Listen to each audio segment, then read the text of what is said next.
Okay. So now this is a new concept within the interaction of genes known as lethal genes. Now lethal genes always gives you the ratio of 2:1. So it's the best example of simple monohybrid cross that will give you the ratio 2:1. आता बघा मेंडेलचा जर आपण cross consider केला तर मेंडेलच्या cross मध्ये ratio किती मिळतो आपल्याला 3:1. करेक्ट? आवाज येतोय सर्वांना? स्क्रीन दिसते? हो सर. आम्ही हो नाही म्हणत, चला मला कळते जागे आहे का झोपले तुम्ही? ओके ठीक आहे. So fine. हे बघा मेंडेलचा जर आपण मोनोहायब्रिड क्रॉस जर घेतला, so according to Mendel, the monohybrid cross will give you the ratio of 3:1, correct? But in this case, you will find that the ratio is 3:1. Sorry, instead of 3:1, the ratio obtained is 2:1. Okay. So here, what is it means? आता समजून घेऊ आपण की lethal genes तुम्ही कशाला म्हणता. That is very important. Lethal चा अर्थ काय होतो नीट समजून घ्या. Lethal means anything which is leading to the death. Okay. Lethal म्हणजे अशी कुठली गोष्ट असू शकते की ज्यामुळं एखाद्या पर्सनची एखाद्या ऑर्गॅनिझमची डेथ होते, त्या कन्सेप्टला म्हटलं जातं लिथल जीन. क्लिअर? सो नीट समजून घ्या लिथल कशाला म्हणायचं, if a organism or a person is leading to death. आणि असे काही जीन्स आहेत की ज्यांचं नॉन फंक्शनिंगमुळे त्या पर्सनची जर डेथ होत असेल तर तुम्ही त्याला काय म्हणायचं, lethal genes. You can read the first sentence. What is given? An organism do not survive due to non-functioning of the gene. There are some certain genes in our genome or in most of the organisms. When the genes are getting non-functional, the organism is not supposed to survive. Okay, the organism will not survive. Survive होणार नाही म्हणजे it will lead to the death. Clear? कळतंय काय सांगितलं? Lethal कशाला म्हणायचं कळतंय का तुम्हाला सर्वांना? Okay. So what is the concept? म्हणजे जर एखाद्या जीनच्या प्रेझेन्समुळे जर त्या पर्सनची किंवा त्या ऑर्गॅनिझमची जर डेथ होत असेल त्या जीनमुळे, त्याला म्हटलं जातं लिथल जीन. ओके. आता लिथल जीन्स हे दोन टाईपचे आहेत. They may be either dominant lethal gene or recessive lethal gene. Okay.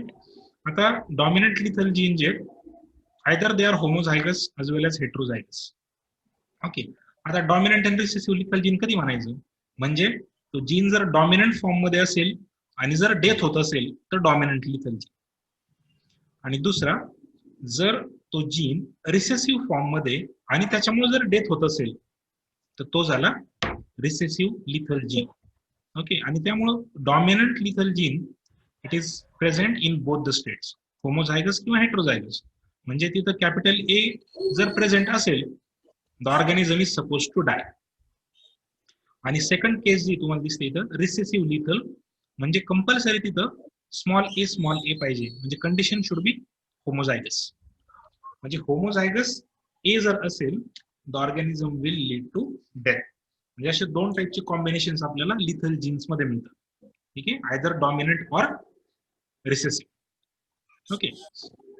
Now the next part is the best example is the yellow coat colour in mice.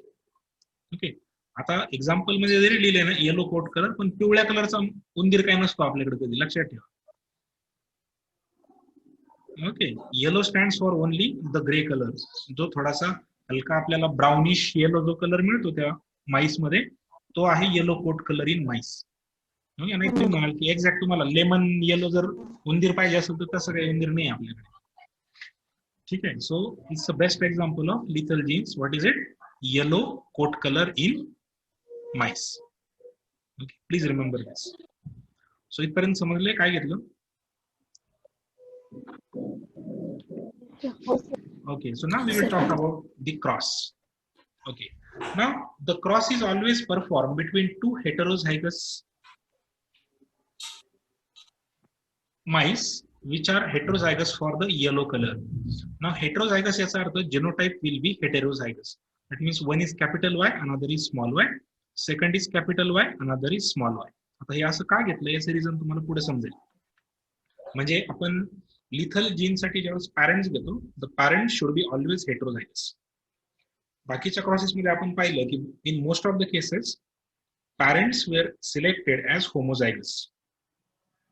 But in case of lethal genes, or in this example, parents should be heterozygous. Then the cross will be successful. Okay. Now, if we talk about the cross, please remember, parents are selected as yellow and yellow. Okay. Genotype will be what? Capital Y, small y, and also for the second parent, capital Y, small y. Now, two types of gametes will be formed as capital Y, small y, and for other parent, it is again capital Y, small y. So, are you clear with this? Yes, sir. Okay, म्हणजे parent आपण कुठले घ्यायचे? Please remember, parent should be heterozygous. Okay, one with capital and another with small y. Okay, now if these two are crossed with one another, then the F1 obtained will be, please remember, इथं आपण F2 घेतच नाही. We are limited only to F1. Okay. Now, if we talk about the F1 generation, then you can look. दोन टाइपचे gamete तयार झाले होते आपल्याकडे. One was capital Y, another is small y. Again, capital Y, small y. Okay. Now, हा पहिला जो आहे हा थोडा बाजूला ठेवतो. Okay. कॉम्बिनेशन काय होतात बघा. फेनोटाइप सध्या बघूच नका तुम्ही. First one is what? Capital Y, capital Y. Second is what? Capital Y, small y. Third is capital Y, small y. And the last one is small y, small y. Okay. Now, in this case, you will find that there are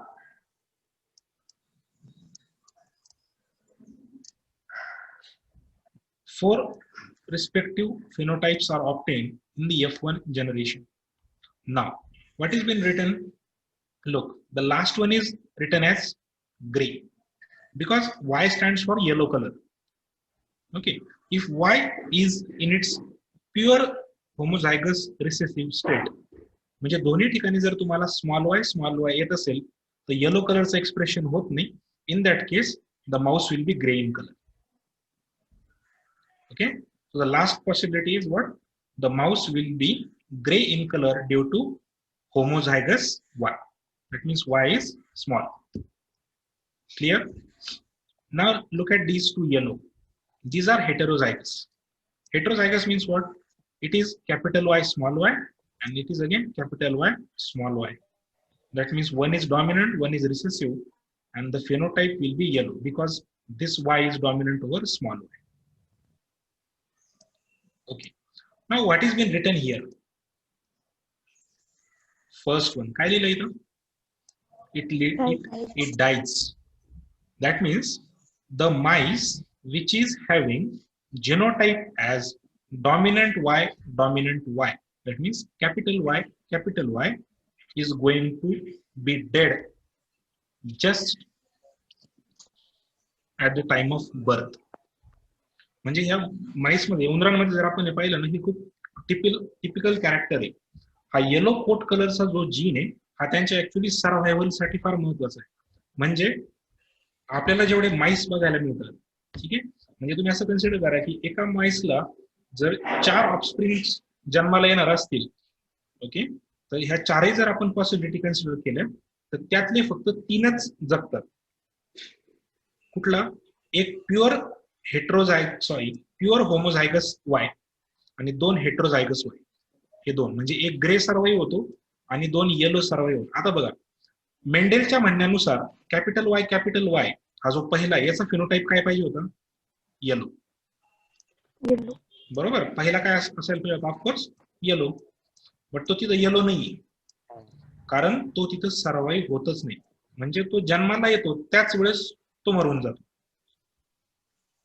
okay, it is death at the time of birth. As soon as it is born, it is going to die. Okay, त्याची actually physiological condition related character आहे ते, but असा एक gene आहे याच्यामध्ये की जो homozygous dominant condition मध्ये त्या उंदराची डेथ होते आणि म्हणून इथं आपण लिहितो डाईज. ओके, आणि म्हणून फिनोटायपिक रेशो म्हणजे जन्माला येणारे जे उंदीर आहेत पुढच्या जनरेशन मध्ये, त्यांच्यामध्ये तुम्हाला किती फिनोटाइप मिळतात? फक्त 2, येलो अँड ग्रे. बरोबर, यापैकी हा येलो जो आहे हा हेट्रोझायगस आहे आणि grey homozygous. and the ratio obtained is now phenotypic ratio is only 2:1. कारण की हा जन्मालाच येत नाही, तसंच मरून जातो जन्माच्या पूर्वी. बरोबर, त्यामुळे फिनोटायपिक रेशो आता किती झाला इथं? Yellow as to grey as it is 2:1. समजलं 2:1 का आला ते?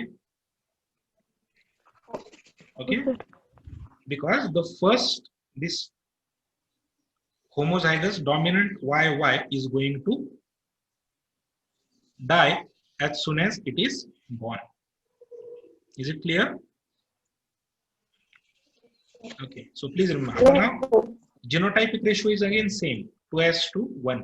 That is capital Y small y 2 आहेत आणि small y 1 आहे. म्हणून genotypic ratio सुद्धा काय आला? 2:1. आणि म्हणून हे डेव्हिएशन आहे मेंडेलियन रेशो पासून. म्हणजे मेंडेलचा रेशो एक्सपेक्टेड आपल्याला होतं 3:1, त्याऐवजी आपल्याला लिथल जीन्स मध्ये काय मिळाला? 2:1. That is yellow as to grey is 2:1.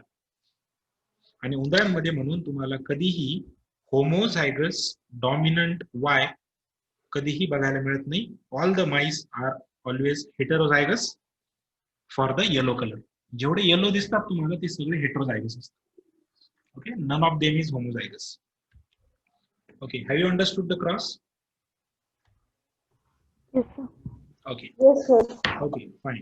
So now we will talk about the explanation. Okay, now it's an example of what?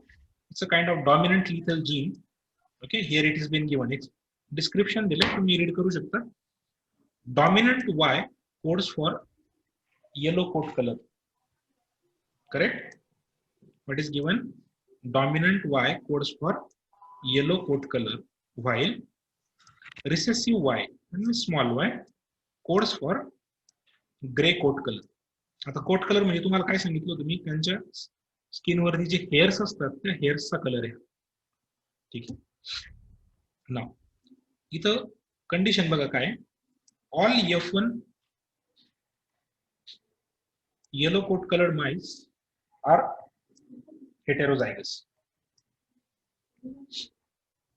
only. That means we will not obtain any homozygous. Because the statement is given, you can read. Homozygous YY do not complete the development and it dies before birth. म्हणजे जर त्यामध्ये capital Y असेल तर त्या MICE मध्ये त्यांची embryonic development complete होत नाही and they are leading to death before birth.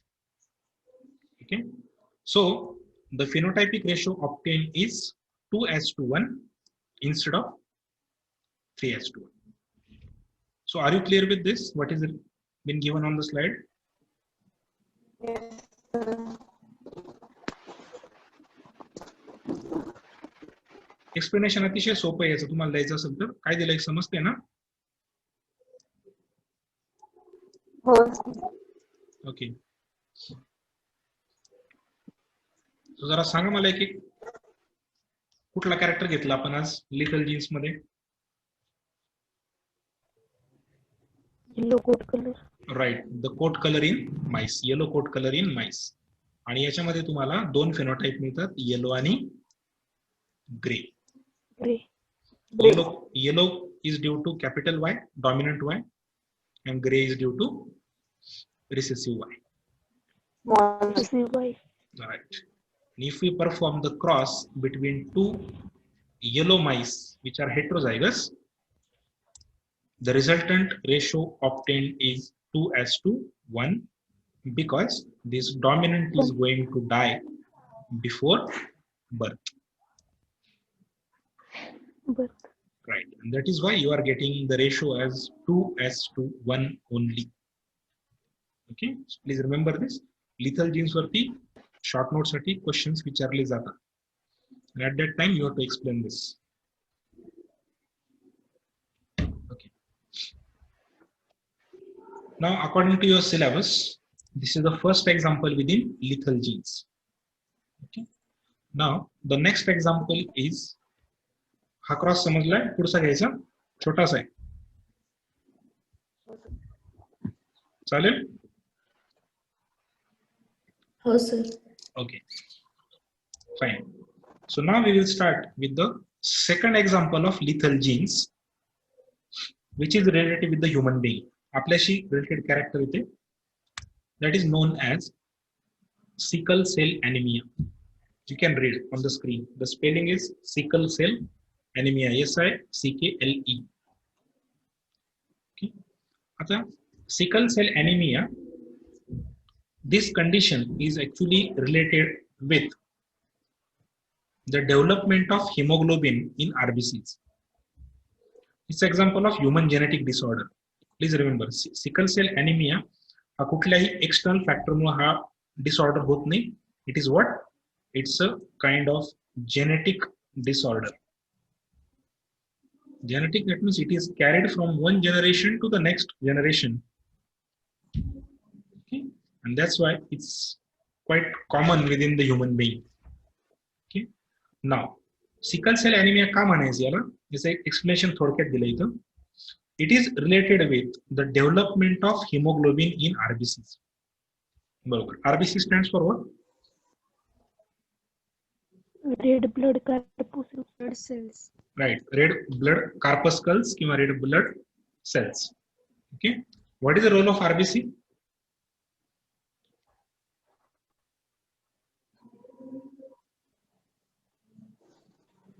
What does the RBC do in our body?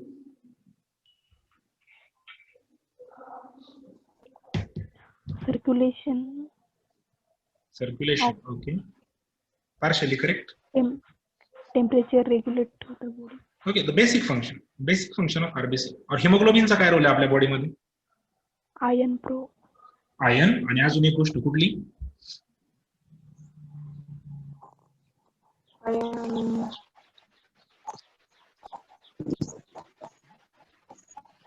Red colour. Red कलरचा काय संबंध आहे? Red colour is due to ion, correct? त्याच्यामध्ये आयन असतं म्हणून आपल्या ब्लडला आपण कलर हा रेडिश मिळतो. Okay, I will explain. One thing very important, haemoglobin is involved in carrying the oxygen to the tissues और सेल्स, करेक्ट? हिमोग्लोबिनचा रोल काय? Haemoglobin carries oxygen and carbon dioxide to the cells or from the cells, correct? समजते? Yes, sir. Okay, so hemoglobin actually is involved in carrying oxygen to the cells and returning back with the carbon dioxide from the cells. Right? So hemoglobin is involved in oxygen carrying. Most important thing. Fine. आता sickle sale anaemia मध्ये इथं diagram दाखवले बघा, image दाखवली, तुम्ही बघू शकता. ही पहिले जे दाखवले तुम्हाला, it is showing the RBC and the shape of the RBC is normally what? It's a biconvex. बरोबर? नॉर्मल आरबीसी मध्ये जे हिमोग्लोबिन असतं त्याचा शेप काय असतो तुम्हाला? बायकॉन्वेक्स. ही पहिली डायग्राम, बरोबर? बट जेव्हा सिकल सेल एनिमिया ही कंडिशन तिथे अराइज होते, in that case the RBC shows sickle shaped haemoglobin. आता सिकल शेप म्हणजे काय माहिती, एकदम नाव का दिलं तसं? सिकल म्हणजे आपला विळा खुरपं जे असतं ना, त्याचं जसं ब्लेड असतं तसं त्याचा शेप तयार होतो. ठीक आहे, म्हणजे अर्धचंद्रासारखा त्याचा शेप तयार होतो आणि त्याला म्हणून म्हटलं जातं सिकल शेप हिमोग्लोबिन. म्हणजे ज्या आरबीसी मध्ये डिसऑर्डर असते किंवा जिथे सिकल सेल एनिमिया हा डिसीज असतो, त्या पर्सन मध्ये असा बायकॉन्व्हेक्स हिमोग्लोबिनची आरबीसी तयार न होता कुठली आरबीसी तयार होते? Sickle shape. म्हणजे दुसऱ्या डायग्राम मध्ये दाखवले त्या टाईपची आरबीसी होते. आता असं जर झालं तर काय होईल बघा, you can compare between these two diagrams. In the first diagram if it is normal, याच्यामध्ये हिमोग्लोबिनचं कंटेंट नॉर्मल आहे. But if you talk about the second diagram, the amount of haemoglobin is reduced. बघा तुम्ही दोन sale compare करा, तर दुसऱ्या सेलमध्ये तुम्हाला हिमोग्लोबिनचं अमाऊंट काय मिळतं, डिक्रीज. बरोबर, कमी त्याच्यामध्ये हिमोग्लोबिन. आणि जर हिमोग्लोबिन जर कमी असेल, then the oxygen carrying capacity of such RBC is highly reduced. Is it clear? Yes. म्हणजे दोन सेल जर तुम्ही कम्पेअर केल्या तर ऑफकोर्स पहिली सेल नॉर्मल आहे, दुसरी सेल डिसऑर्डर आहे किंवा डिसीज आहे, तर दुसऱ्या सेलचा ऑक्सिजन कॅरिंग कॅपॅसिटी ही बऱ्याच प्रमाणात कमी होते. आणि जर ऑक्सिजन जर बॉडीला कम्प्लीट मिळत नसेल तर तो पर्सन वीक होतो. म्हणजे याची लक्षणं जर आपण पाहिलं ना, तर such person cannot perform the hard work. का? अरे तो माणूस एक्सरसाइज करू शकत नाही, तो हेवी काम करू शकत नाही, तो रनिंग करू शकत नाही. कारण हे सगळे काम करताना आपल्या बॉडीला काय पाहिजे असतो, ट्रिमेंडस अमाऊंट मध्ये ऑक्सिजन. आणि in this case the such person will not able to perform those activities because the hemoglobin will not carry the required amount of oxygen to the body. Okay, आणि मग अशी जी condition आहे त्याला म्हटलं जातं sickle sale anaemia. Background कळलं काय प्रकारे? समजलं सिकल सेल ॲनिमिया काय प्रकार असतो ते? Yes sir. ओके, आता याच्या मागे जेनेटिक्स काय ते आपण जरा डिस्कस करूया. लुक, सेकंड स्लाइड बघा आता. Here there is one gene labeled as capital HB. Now this is located on our chromosome number 11. म्हणजे हिमोग्लोबिनच्या सिंथेसिस साठी जो जीन आहे तो कुठे लोकेटेड आहे? It is located on chromosome number 11. आता या जीन्सचे दोन अलील्स आहेत. पहिला जो अलील आहे त्याला आपण मार्क केलंय काय? HBA. आणि दुसरा अलील काय मार्क केलंय? HBS. हे वरती जे लिहिलंय ना ते त्याचे अलील्स आहेत HBA आणि HBS. हा एकच जीन आहे, एकच अलील लक्षात ठेवा. म्हणजे आतापर्यंत तुम्ही जसं कॅपिटल ए कॅपिटल बी लिहित होते ना, याऐवजी मी काय लिहिला जातो HBA आणि HBS असे दोन अलील तुम्हाला मिळतात. आता HBA allele codes for normal haemoglobin. Okay, allele HBA codes for what? Normal haemoglobin. And second, allele HBS will lead to the sickle shaped hemoglobin. म्हणजे तिथं जर HBS हा जर एक्सप्रेस होत असेल तर हिमोग्लोबिन कुठलं तयार होतं? Sickle shape. Is it clear? Yes. Okay, please remember gene कुठला आहे? HB. त्याचे दोन अलील्स कुठले? HBA and HBS. HBA कशासाठी कोड करतो? नॉर्मल हिमोग्लोबिन साठी. आणि जर तो HBS असेल तर मग काय तयार होतं तिथं? Sickle shape haemoglobin. ओके, आणि ह्या दोन अलील मधलं जर आपण रिलेशनशिप पाहिलं तर always this HBA is dominant over HBS. Please remember this statement. म्हणजे समजा तुम्ही सोबत जर HBA आणि HBS घेतला तर डॉमिनंट कोण असणार? HBA is always dominant. म्हणजे तो नॉर्मल जीन आहे म्हणून तो डॉमिनंट आहे. Is it clear to you? Okay, आता आपण जर एक डिप्लॉइड ऑर्गॅनिझम म्हणजे आपण 2n नंबर जर कन्सिडर केला ह्युमन बेइंगचा, इन दॅट केस 3 पॉसिबिलिटीज आपल्याकडे तयार होतात. पुढची स्लाइड दाखवतो मी तुम्हाला. 3 पॉसिबिलिटीज अलील्स किंवा जिनोटाइप्स आपण जर घेतले. समजा पहिली पॉसिबिलिटी काय आहे? दोन्ही अलील काय असतील?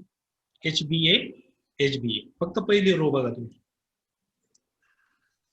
Suppose the person is homozygous for HBA. Correct? याचा अर्थ काय होतो? The person is homozygous for HBA. म्हणजे HBA HBA तर ऑफकोर्स तो फेनोटाइप काय असेल त्या पर्सनचा? नॉर्मल. फिनोटाइप आपण नंतर बघूया. दुसरं कॉम्बिनेशन काय तयार होईल या दोन जीन्सचं? सेकंड रो HbA आणि HbS. Okay. Third combination is what? HbS. बरोबर. म्हणजे आपण ह्या दोन अलीलचे कॉम्बिनेशनच्या तीनही पॉसिबिलिटी इथं कन्फर्म केल्या. पहिली पॉसिबिलिटी काय? Homozygous HbA. Okay. Next possibility is what? HbS. And last possibility is HbS. आता यांची फिनोटाइप काय असतात बघा. पहिला तर नॉर्मल असेल, म्हणजे त्या पर्सन मध्ये कुठलाही डिसीज नाही, काही नाही, तो नॉर्मली त्याचं सगळे हिमोग्लोबिन आहे. दुसरा जो घेतला आपण HbS, याला आपण नाव दिलं कॅरियर. ओके, याला काय म्हणतो आपण? कॅरियर. आणि हा फिनोटाइपिकली नॉर्मल असतो. म्हणजे तुम्हाला तो पर्सन दिसतो आणि नॉर्मली सगळा नॉर्मल बिहेव करतो. का बरं नॉर्मल करतो? कारण इथे दोघांमध्ये एक्सप्रेस कोण होईल? HB डॉमिनंट एक्सप्रेस होईल. त्यामुळे इथं तो पर्सन फिनोटाइपिकली नॉर्मल असतो, मात्र त्याच्या जीन मध्ये HbS हा स्लीपिंग पोझिशन मध्ये असतो. त्याला चान्स मिळाला की तो एक्सप्रेस होणार. सध्या तो काय तिथं सायलेंट आहे, आणि म्हणून अशा पर्सनला काय म्हटलं जातं? कॅरियर. म्हणजे त्याच्यामध्ये तो जीन प्रेझेंट आहे, but it is not able to express due to this A dominant, and that's why such person is termed as carrier. Okay. Now the third case, HbS. Of course, now both are homozygous. That's why such person will be sickle cell anemic. म्हणजे ह्या person मध्ये तुम्हाला sickle sale anaemia दिसतो, किंवा त्या person मध्ये तुम्हाला ही disorder मिळते. मग असा पर्सन जो आहे तो डिसीज असतो. आणि बऱ्याच वेळा हे पर्सन जे ते म्हणजे तुम्ही असं म्हणू शकाल की ते वयाचे त्यांचे जास्तीत जास्त मॅक्सिमम 15 to 20 इयर्स पर्यंत जगतात, त्याच्यानंतर त्यांची डेथ होते. ओके, म्हणजे वयाचे 15 ते 20 वर्षापर्यंत असे पर्सन जगतात, त्याच्यानंतर त्या पर्सनची डेथ होते. कारण त्याच्या बॉडीला जी ऑक्सिजनची डिमांड आहे ती फुलफिल न झाल्यामुळं that person will lead to death in the future. म्हणजे इथं जन्मताच डेथ होत नाही त्या पर्सनची, बट फ्युचरमध्ये मोठा झाल्यावरती त्या पर्सनची डेथ होऊ शकते, कारण त्याच्या बॉडीला जेवढा पाहिजे तेवढा ऑक्सिजन काही मिळत नाही. That's why it is a serious disease or disorder. Clear? इथपर्यंत क्लिअर आहे? Okay. Now the next point. आता आपण क्रॉस करूया. दोन क्रॉस घ्यायचे आपल्याला. समजा दोन क्रॉस घेतले तुम्ही. पहिला क्रॉस काय केला? कोणामध्ये केला आपण? एक नॉर्मल आणि एक कॅरियर. ओके, नॉर्मल म्हणजे HbA, आणि कॅरियर काय घेतला? HbS. बरोबर. याचे दोन टाईपचे हे गॅमेट्स मिळतील, याचे हे दोन गॅमेट्स तयार होतील, आणि याची आपण आता F1 घेऊया. ओके, क्रॉस कोणामध्ये केला कळलंय का? एक नॉर्मल आणि एक कॅरियर. ओके, इन दॅट केस आता बघा, हे दोन गॅमेट्स कोणाचे पडले? नॉर्मलचे, आणि हे दोन गॅमेट्स आहेत कॅरियरचे. बरोबर. आता आपण जर यांचा क्रॉस केला तर हा पहिला जो मिळाला तुम्हाला HbA, हा काय असेल? Phenotypically normal. बरोबर. दुसरा HbS, हा काय असणार? Carrier, but phenotypically normal. Carrier म्हणजे फक्त त्याच्या जिनोटाइप मध्ये असेल, फिनोटाइपिकली तो नॉर्मल दिसतो. ओके. नाउ द थर्ड केस, परत HbA normal, and the last one is again a carrier, HbS, हा कॅरियर आहे. म्हणजे इथे तुम्हाला बघा कंडिशन काय आहे? If you perform a cross between a normal person for HbA and a carrier person, then in F1 generation you will obtain the phenotypic ratio as 1:1. Correct? म्हणजे normal S to carrier काय ratio आला? 1:1, and the genotypic ratio is once again same, that is 1:1. That means there is a 50% possibility of obtaining the carrier in the next generation. Correct? So there is probability of 50% that the carrier will be born in the next generation. Equal chances. Is it clear? Yes, sir. Okay. Now the second one. आपण दुसरा cross बघूया. समजा if we cross two carriers. आता second cross मध्ये आपण दोघं heterozygous घेतले. दोन्ही काय घेतले आपण? कॅरियर. कॅरियर म्हणजे once again HBA HBS. HBA HBS. These two gametes are formed for each. Now it is quite interesting. That means when you perform the carrier, the cross between two carriers, then the F1 obtained is like this. These two gametes are for one parent, these are for another parent. Okay, so you can perform the cross now. This HBA HBA, the first one, तो काय असेल? Normal. Sorry, तो carrier पाहिजे होगा, चुकलंय माझ्याकडून. Okay. The second one, HBA HBS, it is what? Carrier. Carrier. Right. तिसरा HBA HBS, हा सुद्धा काय असणार आहे? कॅरियर. हे नॉर्मल झालं, तुम्ही ते रफ केलंय. हा पण असेल कॅरियर. आणि चौथा जो तुम्हाला मात्र मिळतो तो असेल HBS HBS, which is now sickle cell anemic. म्हणजे ह्या पर्सन मध्ये तुम्हाला सिकल सेल अॅनिमिया ही डिसऑर्डर बघायला मिळते. Correct? And at the time of birth, now what is the possibility of, or what is the probability of the child being normal or carrier or sickle cell anemic? Please remember, there is a 25% possibility that the child will be normal. बरोबर?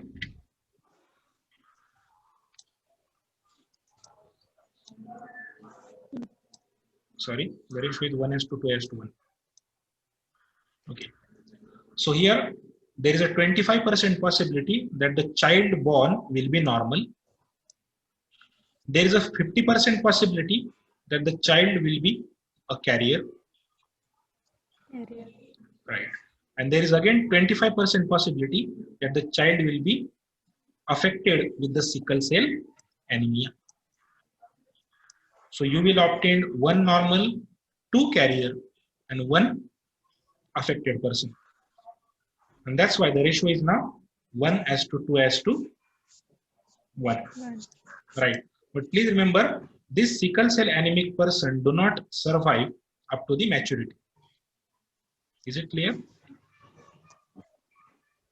Okay. Right. And that's why, please remember this. It is quite an interesting medical condition. That means even the blood test will define whether the person is carrier or not.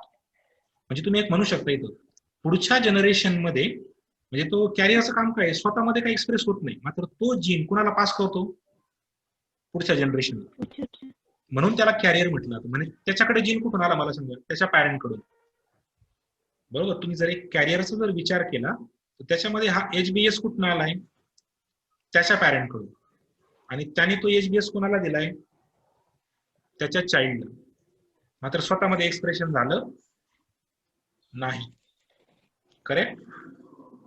आणि म्हणून त्याला carrier म्हटलं जातं. Carrier म्हणजे तो एका generation कडून पुढच्या जनरेशन पर्यंत फक्त अलिल्सला कॅरी करतो, स्वतःमध्ये एक्सप्रेस न होऊ देता.